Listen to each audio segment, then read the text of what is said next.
Statistics from Deloitte East Africa in the financial survey released in March 2014 shows that Uganda loses between $1 million and $10 million annually in cybercrime via the banking sector, while Kenya and Tanzania loses $10 million annually. This is a huge amount of money that would be transformed into valued investments if guarded against cyber criminals.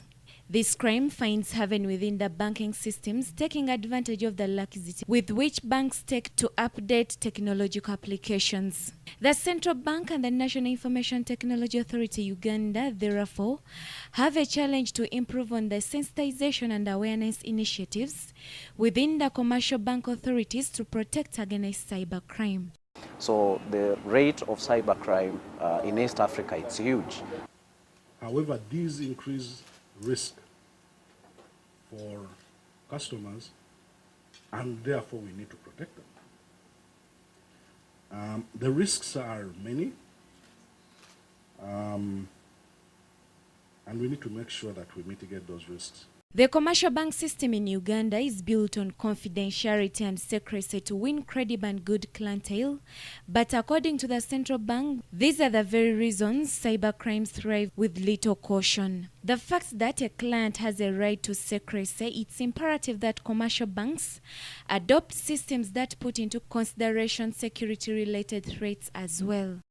And we're trying to encourage them to create, through this Information Security Advisory Group, to create a platform for sharing generic information, because the banks can actually share generic information about the nature of attacks, the nature of fraud, and what that does is it helps them to fortify themselves against these incidents happening in the future. We do not put in place strong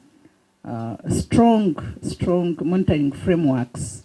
These IT platforms that have sprung up in our country, this downside is that the operational risk in terms of people and processes is going to affect the innovations. Policymakers must be sure that as we innovate, we put in place strong monitoring mechanism to stop this crime. Because of the huge threat cybercrime presents, the planned Banking Fraud and ICT Security Summit is therefore designed to highlight key information technology system threats, fraud, risk and regulatory issues affecting government agencies, financial systems, the public and private organizations. The summit will discuss ideas on articulating and implementing appropriate information risk management strategies, how to optimize internal processes, and ensure systems and hardware infrastructures are robust enough to mitigate risk, and will center on key security issues on core banking systems. To create awareness on IT security, and especially in banking sector, which is the most affected sector when it comes to fraud because of the financial implication.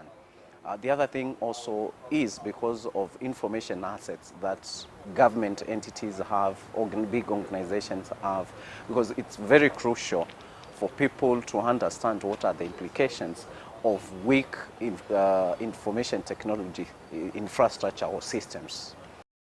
Nabakoza Lydia, NBS Television, Sunset.